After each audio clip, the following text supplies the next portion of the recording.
Hello, folks. Welcome to a little bit of an interlude from the building of the Fokker DR1, in the sense that I've been doing loads of big work covering large areas, and I just fancied a break, something where I could just sit down and do a little bit of tinkering. And a friend has printed off for me a 1/4 scale figure on his 3D printer, and by his own admission, it was quite a coarse 3D print, but I just wanted to demonstrate that with a little bit of paint, you can make a silk purse out of a sow's ear, really. It doesn't have to be um, a fine scale model to be effective in a radio controlled aircraft, but you must have a pilot, in my view, for a scale model. There's nothing sillier, in my view, than watching, especially an open cockpit aircraft flying by without a pilot in it. Even if it's just a silhouette, it's better than nothing. So Dave had printed this off for me. He was fiddling about, and it was really trying to get the scale right. And he brought it around, but I thought, yeah, I could make something of that. But I've added a few little embellishments on it. Well, first of all, I've painted it, and basically my approach to painting any figures like this is to use highlights and lowlights to make the model pop a little bit. It's obviously exaggerated. I've made no attempt to blend these in, but from a few feet away, it does, in my view anyway, I think it does the job. When it comes to painting the face, the print lines were quite obvious, and I thought, we'll see what happens. But by painting in the shadows and using darker tones where the shadows would appear in the face, I think that I've brought it back to the point where it's well usable now. I have added some goggles on, and I've glazed those goggles with some acetate. I did that by simply using some modelling epoxy, milliput, and making little ropes, rolling them out, little sausages of milliput, and then forming it around the printed goggles that were there. And the glazing, I think, adds a nice touch to it. The colour was pretty featureless, so I added some milliput onto this and then stippled it with an old toothbrush to give it some texture. And what I'm about to do now, I think, is add some ink, which will gather in all the hollows, and that will create some relief and texture on here. So let's do that and see what it looks like. I'll get some ink. You want something that will flow easily, a darker tone. You can also use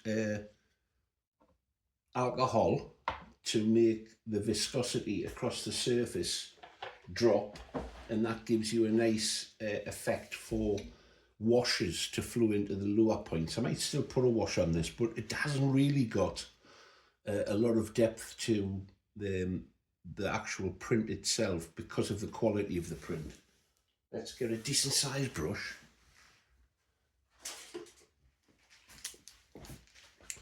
And I'm going to paint some ink in. I'm not worried if it runs into other areas because I can always touch those up. A few drops of ink. And by adding this, I think you'll probably see there's quite a pop.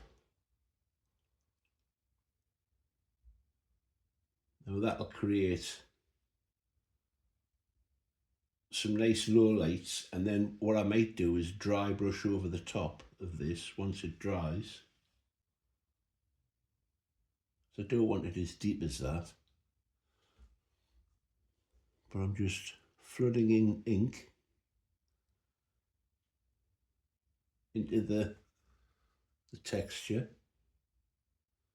And you'll have to have a scarf. I think this white area is meant to represent the scarf, but I want one that's going to flow as it's flying through the air. A bit more ink, I think.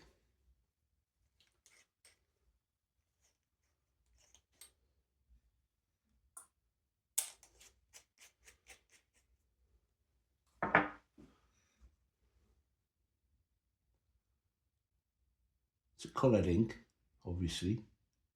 You pay a fortune for washers that are used in plastic modelling and wargaming. You get a lot more bang for your buck if you purchase just inks, which is basically all they are. And you can see there that the ink is beginning to gather. Now, that's starting to far more than I want. I will have to wait for it to dry. Otherwise I'll be lifting it all back out again, which I don't want. But you can see straight away that's got a lot more texture to it. Well, I don't know if you can see, but it has got a lot more texture to it than it did have originally. Okay, just pause there while I sort out the next paint that I'm going to use. I think I'm going to use a silver to add a few highlights that I moulded in to the goggles when I was making this and adding these on. Let's add a little bit of pop to some of the buckles and metal features. I'm not sure about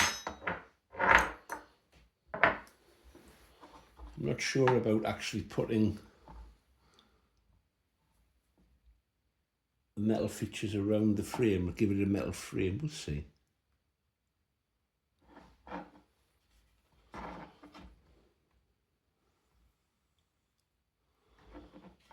And I made a little buckle at the back. I don't know if they would have had one, but I reasoned that they would need to have some way of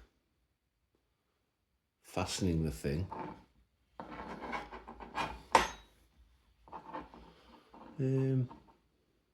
Let's just try something. If it doesn't work, I'll paint over it in black.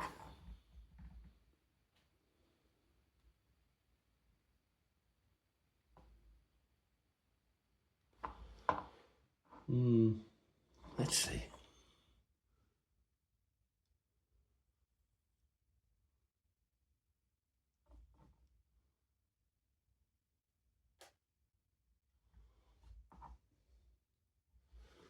Might just work that.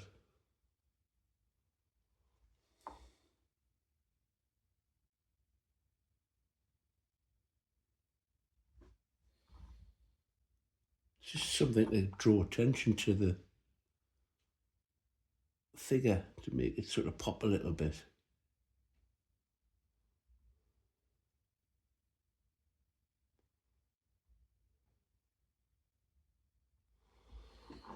You know, I think that might just work. Getting runs of ink here. Wait a minute.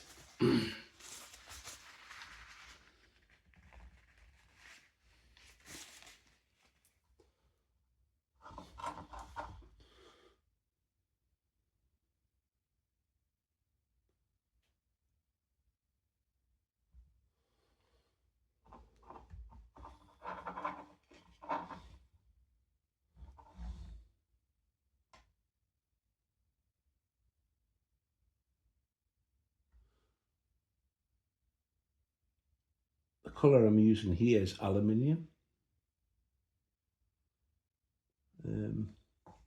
Seems to work.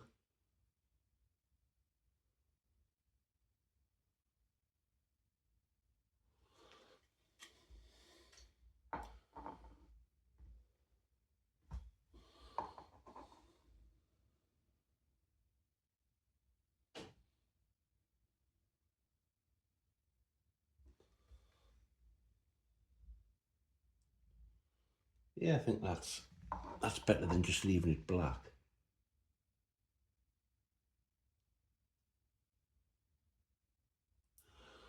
Just my opinion.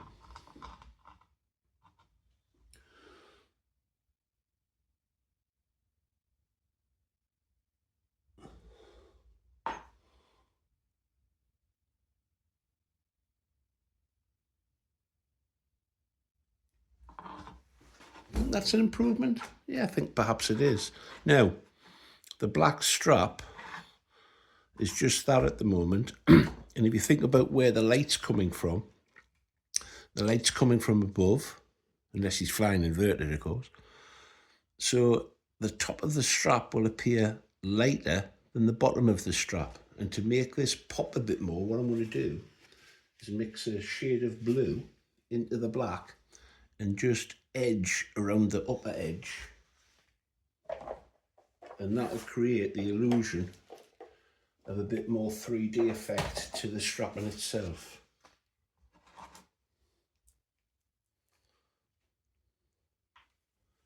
So I'm going to, a little bit of blue,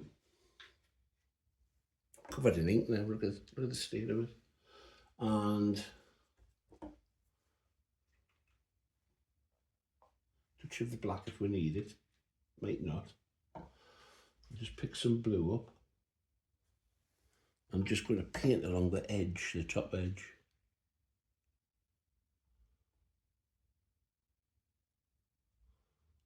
I don't even know if the camera's going to pick this up, but it's visible to the naked eye, definitely.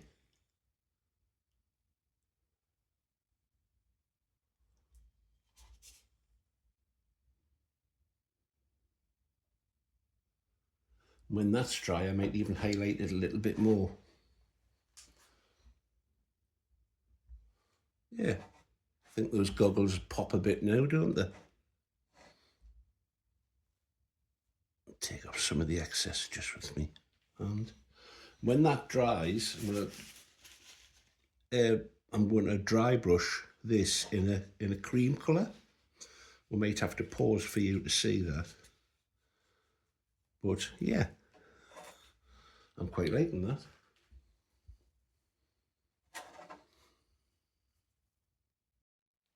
The fur lining has dried now, so I'm going to apply a dry brush effect. And as the name implies, for people that have never used it before, you mix the paint up. I'm adding a little bit of white and a little bit of wood to just kill the starkness of the white. It's best using a flat brush. And what I'm going to do is draw it gently across the surface. And you don't try to achieve it all in one hit. And what it does, the paint is deposited on the high points, and it creates a great deal of depth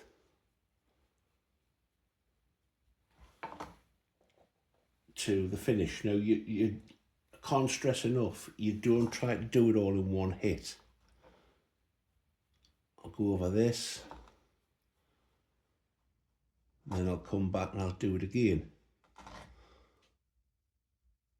And each time you deposit a little bit more of the lighter pigment onto the surface, achieving the look you're hopefully after. You can actually progressively lighten the pigment if you wish. I'm going to go a little bit more. Run out of white paint here. I haven't spoken particularly about which paints to use because it's down to personal preference. The paint comes in all kinds of mediums. It can be acrylics, it can be enamels or water-based paint, any sort of water-based paint. These happen to be Vallejo paints, which generally I rate very highly. Not so much so with a prime. There's a prime Vallejo which purports to be fuel proof. And if those of you have watched any other videos of mine, you know the pain that I went through with the Cirrus Moth, trying to apply this prime Vallejo to the wings, and unfortunately that involved a lot of work, and the covering capacity of the Vallejo paint was just awful. Through a combination of that and an old covering that I use, I've had to strip the whole model down, and it's sitting sulking upstairs while I build up the courage to have another go at it. I have actually started covering it in silk, and I'm much happier with that. But I still need to address the silver finish I'm after, and how I'm going to do it. I think I'm just going to resort to a rattle can. I hope it's showing up on here. There we go.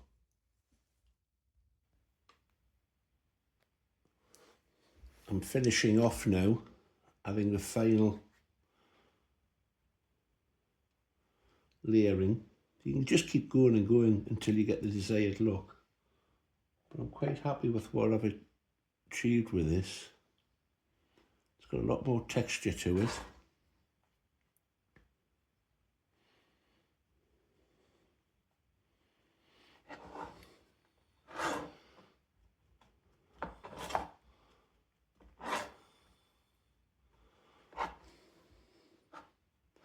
There we go.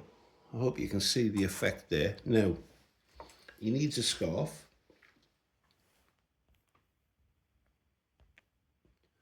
So let's show you what I'm going to do with that.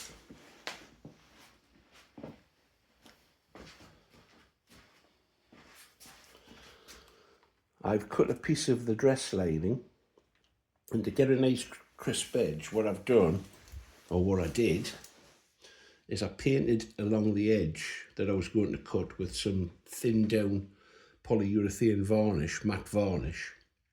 And when it was dry, I cut through it, and that way you get a nice crisp edge without any fraying. I could have done it with silk, but I think this will work just as well. Now, I'm not going to wrap a whole scarf. Obviously, there's a hint of a one here. So all I'm going to do is put that over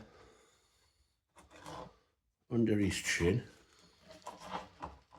and I'll cross it over at the back,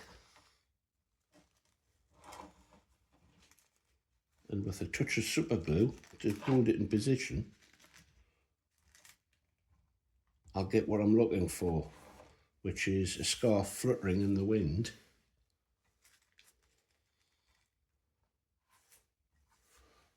Like that. So I'm going to hit a little zap of glue there to hold it in place, and then that's the pilot completed.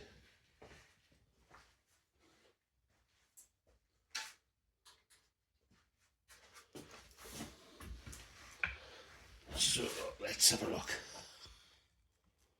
Put a drop of glue. Whoop, more than I wanted to there, but never mind. It's a very thin glue.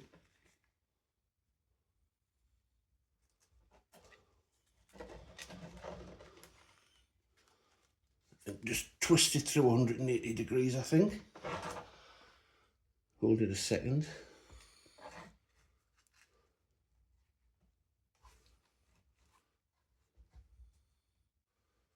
And I think that's our pilot completed. I hope you agree, with me anyway, that a plane without a pilot, a scale model plane without a pilot, is just plain silly. And I know we are really just playing with glorified toys. I don't take them seriously. They're fun, and that's what it's about. That's what a toy is, isn't it? So there you go. I hope you've enjoyed that. Just a little interlude from the balsa bashing. Stay safe, enjoy your flying, get creative. Bye now.